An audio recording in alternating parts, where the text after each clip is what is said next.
back with yet again another episode of As the Beer Swirls. I am Dan. I am Mike. Dan, what are we drinking? Mike, today we are visited by those butchers. Those butchers from Chicago chopping up those hops. Hop Butcher for the world, my friend. I know that. Okay. They were kind enough to set us up with just an array of styles of beer to try. And we cannot thank you enough. Absolutely. We are completely Very thankful. grateful. This is interesting. This is a different one. I'm intrigued. I am very intrigued. So they just opened up their new taproom brewery area. Yes. In the old half-acre spot in Chicago. And they did some house beers, only available in taproom. Right. And I believe this is one of them. So this is Wurlitzer. Wurlitzer. Get ready for this, folks. A Sabro and Hallertau middle-fruit hopped Hefeweizen. I knew half of those words. Not stout, not pale ale, not IPA. Hefeweizen. This comes in at 5% ABV. Jetsa, you are the man. Look at that. Just look at that label. Just, oh my Another God. solid Hop Butcher label. And a Hefeweizen from Hop Butcher. Wurlitzer. You notice how the Wurlitzer only has 2 shoes, or 3 shoes? He's got like and one eye. Yeah. It's and like now you thought a 32. Wurlitzer was what? A prize for reading? A Wurlitzer Peace Prize? No, I was thinking I was comparing it to the Pulitzer Prize. Oh, But I just Wurlitzer. All right. So it was. It's an old. Don't worry about it. So a Hefeweizen from Hop Butcher. dude, I am pumped. So here's the thing, Hefeweizen, one of Dan's least favorite styles. One of Mike's least favorite styles as well. What is it about Hefeweizens that you don't care for? I don't know, man. It's like usually there's just like this candle waxy, just weird citrus taste, and like the cloves, and just I don't know. It just has never been my bag, if you will. I'm getting more into like the Belgian kind of like Tripel and like Trappist ales and stuff slowly. Which have notes of Hefeweizen beers. So Right. It's just, I don't know. Maybe I just haven't. I'm going to pop that bubble. Oh, right before you got there. So I'm, again, very excited and intrigued to see what a brewery like Hop Butcher does with a style we don't really care for. I love the fact that we're brewing up different beers at the new tap room. Absolutely. I saw the ESB they made. That one really was... we do not have that one. No, we do not have the ESB. One more look at that great Jetsa label, and we're going to turn this Wurlitzer around.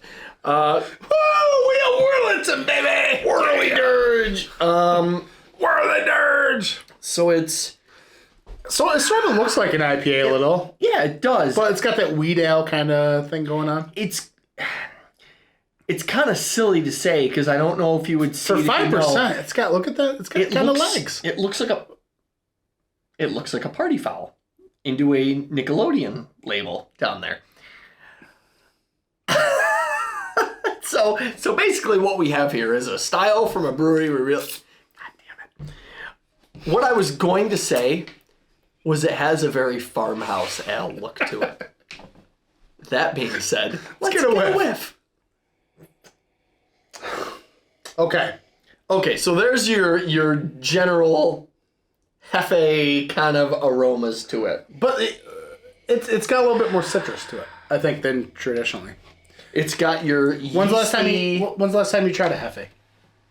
It honestly hasn't been that long ago, and I can't remember what it would have been. So I tried, I got it from the Wegmans Mix of Six. Okay.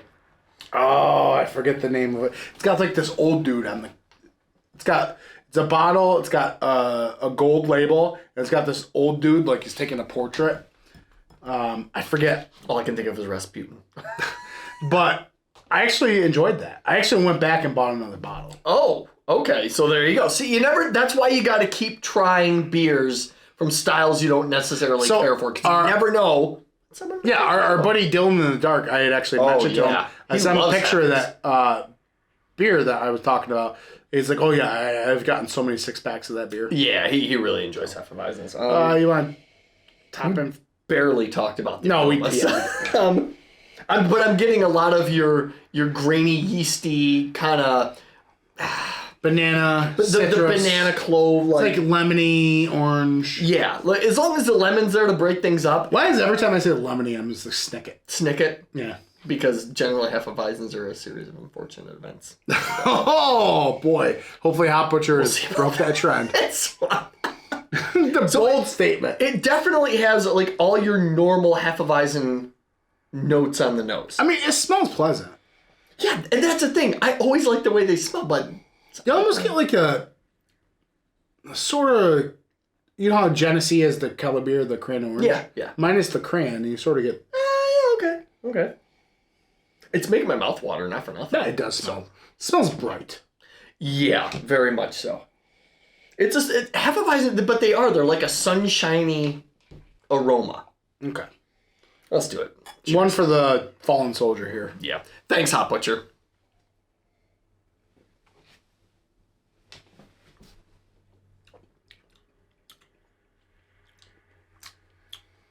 That's different. Different, yeah, from...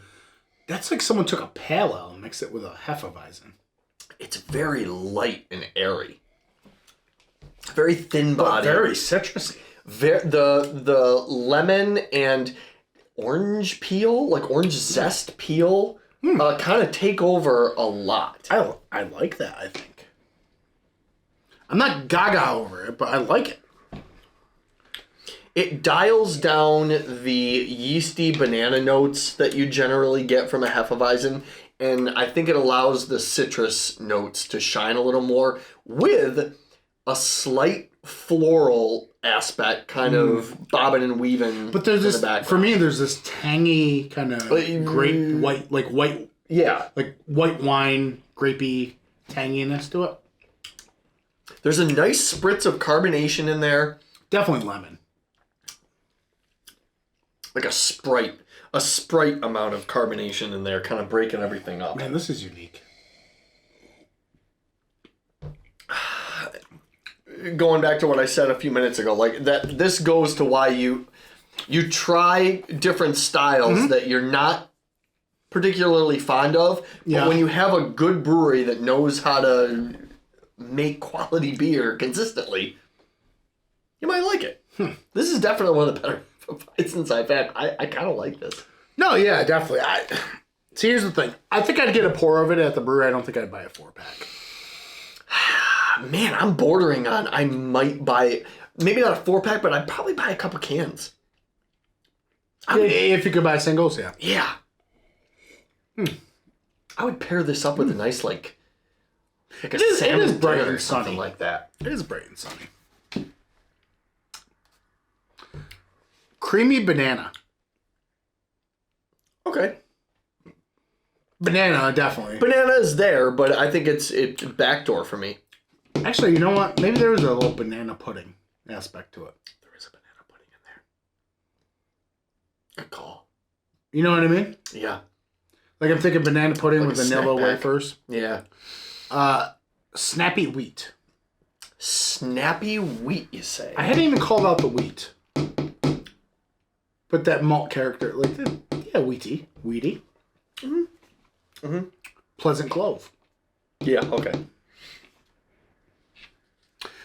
This is unique, and it's different. And Here's the thing. I applaud Hop Butcher for doing this. Yeah, for making this beer. For making different styles that you don't usually make. And I don't know, is this your first Hefe? If somebody from Hop Butcher is watching or somebody... Or Joe, just let us know, Joe. Jesus Christ. I'll tell you what, if you are there at the brewery and this is on tap or there's a can, try it. Yeah. Because this is well worth giving your time to. This is one of those beers where you go into a brewery and maybe you're with some friends and you enjoy other styles. But you're like, oh man, it's just all IPAs and... Yeah. You know... But this is really giving us more pause than you would think to contemplate this beer, really dissect it, and especially being a style that neither one of us is very fond of, to go, okay, what about this do I like? Do I wish more Hefeweizens were like this? I love the body on it. I'm still sticking with it. It's a slightly more citrusy Hefe. I like the little tang on that, I think. Yeah, I do too. The more I'm drinking, I can mess with it. Yeah. All right. I like this. This is a good beer. It's definitely not something I would drink all the time. I might grab a can once in a while of it. But I think if it's one, if let's say I was going to the brewery and I was picking up other stuff, but they had it there, I'd be like, hey, let me grab a can or two of this. Just for, to have in there. Breaks up the palate. Like you said, it's all IPAs, or maybe it's all this. I've had a lot of these other things. This is good. I think this is one of those personal preference ratings versus what it actually is. No, you know what? I'm going to give it all around. I'll give it I was going to say 4. Okay. Because I feel like it's a well-crafted beverage. Mm-hmm. I don't think it's all the way true to style. That's an interesting point.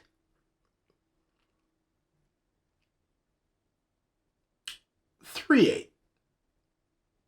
Okay. I'll give it a 3.8. In fact, I'll tell you this. I'm liking it more. I like it to the tune of 4, but for a Hefeweizen, I'll give it a 3.8. I think that's a really interesting point, that it maybe it's not as true to style as some of your like stalwart Hefeweizens would be. So maybe that dumbs it down score-wise, but they're doing it their way. Like this is I'm not mad at it. Version of a Hefeweizen. Dude, this could have gone totally south for me personally. I give it like 2.75 personally. Get this stuff away from me. I'll tell you what. I'm going to give it a solid 4 for myself. And I'll give it... It's not much higher because I think I like what you're saying about it not being true to style. But I don't think for what it is rating would be much higher for me. So I'll just say it's a 4. Solid. What an interesting beer. I'm really glad this happened. I'm really glad they brewed it. Me too. It gives you something more to talk about because usually just delicious IPAs from them, and don't get me wrong, they're delicious. But at the same time, I'm like, how much are we talking about it? Like, this is a true discussion beer. Yeah, we're having a discussion about the beer. Yeah, it's really caused us to stop and think about. Okay, even though we don't like Hefeweizens, we've tried a bunch. Mm-hmm. And it's generally to the same tune of, it's good, but I don't want to drink it or anything. This one, like I said before, has given us pause to really like, wow, I think I like this. Maybe if more Hefeweizens were like this, I would drink more. It's still not my favorite style. There's things about it that I'm like, but also that goes back to like you said, you're like, I'm not buying a 4-pack of it, but if I'm at the brewery and I see it on tap, I'm going, maybe I'll start out with that. Let me get one of those in me and see how much I enjoy it, Yeah. All right. Hey, down below, join the discussion. Please. What do you think about Hefeweizen? And what do you think about a hop butcher making a Hefeweizen? Ooh. There's Wurlitzer in my mouth. Oh, it's a whirly world out there, and we're all just part of it. FLX Beer Reviews everywhere on all the social medias except Untappd, my Untappd, Mike's Untappd. If you want to find out how to get our Untappds, down below in the description. Hey, we can link other Hop Butcher. Yeah. We can link Hop Butcher with the new @ thing on YouTube. No, they have a channel. If you have a channel, we can @ you. Yeah. We'll @ you. Thanks for the beer, Hop Butcher. Yeah. Appreciate you. Appreciate it so much. Thanks. Cheers.